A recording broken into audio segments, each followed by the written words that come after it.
मी 10वी पास आहे आणि त्याच्यामध्ये 8वी पास लिहिलाय त्यांनी. माझी मिसेस 10वी आहे ते 9वी लिहिलं त्यांनी. आणि मी इंग्लिश सही मारतो तिथे मराठीत त्यांनी सही मारली होती. त्या 2-4 चुका आणि त्याच्यावर ग्रामसेवकची सही होती, शिक्का होता, सही नव्हती. त्यामुळे त्याचा खोटा झालेला आहे आणि आपल्याला न्याय मिळालेला आहे. ITR मध्ये हा इन्कम टॅक्स किती भरतो शासनाला? त्याचं मी ITR बघितलं 3.5 लाख बघतो आणि मी जवळजवळ 65 ते 70 लाख रुपये वर्षाला भरतो. आणि निवडणुकीमध्ये त्यांनी 21 कोटीचा काहीतरी दाखवलाय त्याचा मालमत्ता आणि आपली 29 कोटीची आहे. आता मोठा कोण आणि लहान कोण तुम्ही सहजार्थ जर हा माझ्यापेक्षा मोठा असेल, हा मग इन्कम टॅक्स चुकीत असेल, एकतर शासनाने दिशाभूल करत असेल, इन्कम टॅक्स आल्याने याच्यावर रेट टाकावे. गटनेते सागरजी नाईक साहेब यांनी ठराव मांडला होता का प्रत्येक कामगाराला 7,500 रुपये पगाराची वाढ केलेली आहे. आणि ती विषय आहे, दप्तर सगळे घेतलेले आहे. 1-2 काहीतरी दप्तर राहिलेत ते सोमवारी जमा होतील. म्हणजे दप्तराचा पण संपला आणि विनाकारण जो दुसऱ्याला त्रास देतो त्याला त्रास देतो. नंतर आपल्याला काय, आपण मनुष्य आहोत, आपण काय त्रास कोणाला द्यायचा नाही. आपण खाली लोकांचा त्रास सहन करत राहायचा. दर्शक बांधवांनो, आपलं पुन्हा एकदा सिद्धेश्वर वार्ता न्यूज मध्ये स्वागत आहे. आता आपण प्रभाग समितीचे सभापती भरत कृष्णा भोईर यांच्या जनसंपर्क कार्यालयामध्ये आहोत. कालच त्यांचा विजय झालेला आहे, जे मान्य न्यायालयाने त्यांच्या बाजूने दुजोरा दिलेला आहे, न्याय दिलेला आहे. आणि ती व्यक्ती कोण होती, त्यांच्या विरोधामध्ये गेली होती आणि कट कारस्थान केलेलं होतं. कारण त्यांचा विजय बघता आला नाही किंवा पराजित धूळ त्यांना चालण्यात आलेली होती आणि त्याच अनुषंगाने 1750 मतांनी महाविजेते झाले होते. त्याच अनुषंगाने आपण त्यांची प्रतिक्रिया घेऊया. सन्मान्य महोदय, आपलं सिद्धेश्वर वार्ता न्यूज मध्ये स्वागत आहे. कसं बघताय, काल विजय तुमचा झालेला आहे, मान्य न्यायालयाने तुमच्याकडे न्याय दिलेला आहे. आणि कोण होता तो व्यक्ती जे तुमच्या विरोधात गेला होता आणि काय कटकारस्थान केलं होतं, काय सांगाल? सुरेश कुलकर्णी नवी मुंबईचे शिवसेनेचे उपजिल्हा प्रमुख आहेत. त्यांनी सविताताई लगाडे यांना माझ्या विरोधात केस दाखल करायला लावली होती कोर्टामध्ये. आणि आज न्यायालयाने काल आम्हाला निर्णय दिला आमच्या बाजून, त्यांचे ते झेरॉक्स पेपर आणले ते चुकीचं होतं आणि त्यांची दावा हे करून टाकला, निष्कर्ष करून टाकला. सर, दावा निष्कर्ष करून टाकला, पण तुमच्याच ग्रामपंचायतमधून त्यांना ती सबळ पुरावे भेटले होते, माहिती भेटली होती. ती माहिती कोण दिली होती? तुमच्या विरोधामध्ये तुम्ही म्हणजे पास किती झालात, तुम्ही त्या ठिकाणी वेगळी माहिती दिली होती कोर्टामध्ये. मग कोर्टानं त्यांना सुनावलं, खडेबोल सुनावले, पण आपण परस्पर विरोधाच्या माध्यमातून कोणती काय कारवाई करणार आहात का? ऍक्च्युली ग्रामपंचायतचे ग्रामसेवक होते मडके, नागाव ग्राम दैसर ग्रामपंचायतचे. त्यांना माहिती झाली, त्यांनी लगेच दुसऱ्या दिवशी तो पत्र त्यांना दिला. ग्रामपंचायत मध्ये झेरॉक्स राहत होती. ते नंतर मी ग्रामपंचायतला अर्ज केला, त्याच्या आधी केला होता, हे जे झेरॉक्स प्रती तुमच्याकडे उपलब्ध आहे, आले कुठून, ते कोणी आणले, कसं आले, का त्याचं मला उत्तर द्या. तर त्यांनी स्पष्ट सही शिक्का मारून दिला पत्र ग्रामसेवकने त्यावेळीच्या. आवक जावकला याची नोंद नाही, हा आमच्या इकडे कुठून आला झेरॉक्स प्रत काय ते आम्ही तर सांगू शकत नाही.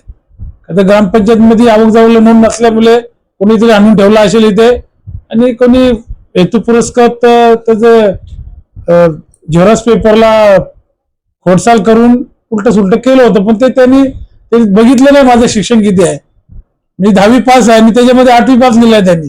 माझी मिसेस 10वी आहे ते 9वी लिहिलं त्यांनी. आणि मी इंग्लिश सही मारतो तिथे मराठीत त्यांनी सही मारली होती. त्या 2-4 चुका आणि त्याच्यावर ग्रामसेवकची सही होती, शिक्का होता, सही नव्हती. हे 3-4 त्याच्यामध्ये मुद्दे चुकीचे होते, त्याच्या लक्षात आले नाही. शेवटी खोटा तर खोटाच असतो आणि खोटा करायला गेलं, एखादी खोटी गोष्ट ती किती दिवस जास्त चालत नाही. सत्य सत्यच बाहेर निघतो आणि खोटा खऱ्याला आपटलं मरण नाही आणि खोटा मरणारच. त्यामुळे त्याचा खोटा झालेला आहे आणि आपल्याला न्याय मिळालेला आहे. महोदय, मगाशीच तुम्ही म्हटलं कुलकर्णी व्यक्ती कोण आहे, ज्यांनी तुमची कॅपॅसिटी काढली होती की मी रोजचं एवढं डिझेल पेट्रोल भरतो, त्या अनुषंगाने आपण काय सांगाल, त्यांना काय प्रत्युत्तर देणार? त्याला मी दिलं ना, ते कालच्या बाईट मध्ये सांगितलं, नवी मुंबईच्या पत्रकार परिषद मध्ये त्यांनी सांगितलं माझा महिन्याचा खर्च माझा हा एका दिवसात ओढवतो, ते खर्च करतो. मी सांगितलं ITR मध्ये हा इन्कम टॅक्स किती भरतो शासनाला, त्याचं मी ITR बघितलं 3.5 लाख बघतो आणि मी जवळजवळ 65 ते 70 लाख रुपये वर्षाला भरतो. आणि निवडणुकीमध्ये त्यांनी 21 कोटीचा काहीतरी दाखवलाय त्याचा मालमत्ता आणि आपली 29 कोटीची आहे. आता मोठा कोण आणि लहान कोण तुम्हीच समजा, आज महिन्यात किती खर्च करतो आणि माझा खर्च किती आहे ते काही बोलून दाखवत नाही मी.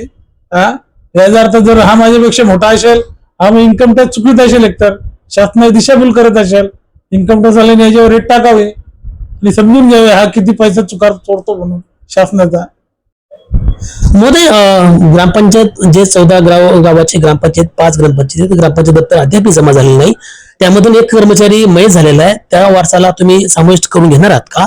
आणि दुसरी गोष्ट अशी की ज्या कर्मचारी अहोरात्र मेहनत करतात त्यांचा पगारवाढीबद्दल आपण का महासभेमध्ये लक्षवेधी मांडलेली आहे का? कसं बघताय? कालच महासभेमध्ये ठराव होता कामगारांचे मानधन वाढवण्यासंदर्भात.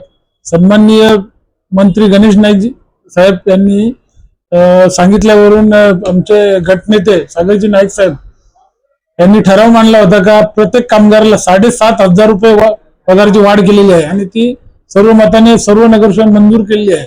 कालपासून त्यांना 7,500 पगार वाढ झाले आहेत. संपूर्ण नवी मुंबईच्या 8,000 काहीतरी कामगार आहेत मला वाटतं. सगळ्यांना मंजूर झाले आहे पगार वाढ आणि त्यावेळी साहेबांचे सगळ्यांनी अभिनंदन केलं सन्माननीय गणेशजी नाईक साहेबांचे. मी तर सगळ्यांनी सांगितलं सभागृहामध्ये नाईक साहेबांचे अभिनंदनाचे सगळ्यांनी बॅनर लावा म्हणून. आणि मी माझ्या 14 गावामधून कमीत कमी 800 काहीतरी कामगार जातात नवी मुंबईमध्ये. त्यांच्यासाठी एक स्वतंत्र बस द्या बोललो मी सांगितलंय. आणि ज्यांना 20 वर्ष झाल्यात त्या कामगारांना त्यांना परमनंट करा आणि महापालिका सेवेमध्ये रुजू करा हे सुद्धा मी ठरावात सूचना केलेल्या आहेत. आणि जवळजवळ मान्य होतील त्या. नाईक साहेबांना विनंती करणार आहे की आमचे जे म्हणणं आहे ते मान्य करा साहेब तुम्ही आणि साहेब करतील आम्हाला आशा आहे. दुसरं कचऱ्यासाठी आता नवीन जवळजवळ 6 गाड्या आपल्याला मंजूर केल्या आहेत. ते बहुतेक सोमवारी येतील किंवा उद्या येतील कचऱ्यासाठी घन कचरा. आणि सफाई कामगार जे जुने आहेत तिथे ग्रामपंचायत त्यांना सुद्धा घेणार आहेत. आणि नवीन सुद्धा आम्ही एक 40 कामगारांची मागणी केलेली आहे ते पण मंजूर होईल. या आठवड्यात बहुतेक मंजूर होतील सर्व कामं. आणि दप्तरांचा विषय आहे. दप्तर सगळे घेतलेले आहे. 1-2 काहीतरी दप्तर राहिलेत ते सोमवारी जमा होतील म्हणजे दप्तराचा पण संपला. आणि आमचं पाण्याचं वगैरे सर्व आम्ही त्यांना दिले हँडओव्हर केलेलं आहे आणि त्यांनी चालू पण केलेलं आहे. पाण्याची कुठं लाईन फुटली स्वतः नगरपालिकेचे माणसं करतात. कचऱ्याला गाड्या पाठवतात. सगळे आता हॉस्पिटल चालू केलेत त्यांनी. सर्व सुविधा असती चालू होतील. महोदय, शेवटचा प्रश्न असेल माझा. 3 अपत्यावरून हे वाद घडला होता.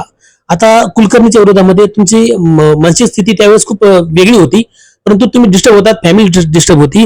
आता कुलकर्णी विरोधामध्ये आपण काही मानहानीचा दावा टाकणार का?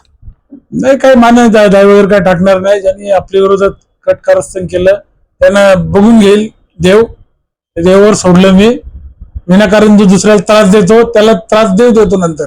आपल्याला काय आपण मनुष्य आहोत, आपण काय त्रास कोणाला द्यायचा नाही. आपण खाली लोकांचा त्रास सहन करत राहायचा. पण समोरच्या व्यक्तीला देव तर हे करणार, ते जागा दाखवणार. हे होते भरतकृष्ण भोईर, प्रभाग समिती सभापती यांनी आता सांगितलं की युद्ध नका बुद्ध हवा. कारण प्रतिस्पर्धकांनी जे काही वाद टाकला होता कोर्टामध्ये आणि अतिनपत्याचा त्याच्या विरोधामध्ये अब्रूनुसार दावा नको किंवा मानहानीचा दावा सुद्धा नको असं भरतकृष्ण भोईर यांनी आपल्या सिद्धेश्वर वार्ता न्यूजला बोलताना आपली प्रतिक्रिया व्यक्त केलेली आहे. जसे बांधवांनो, या बातमीचं वार्तांकन आवडल्यास आपल्या चॅनलला लाईक, शेअर, सबस्क्राईब आणि कमेंट करायला विसरू नका. पाहत राहा फक्त सिद्धेश्वर वार्ता न्यूज आपल्या युट्यूब चॅनलवर.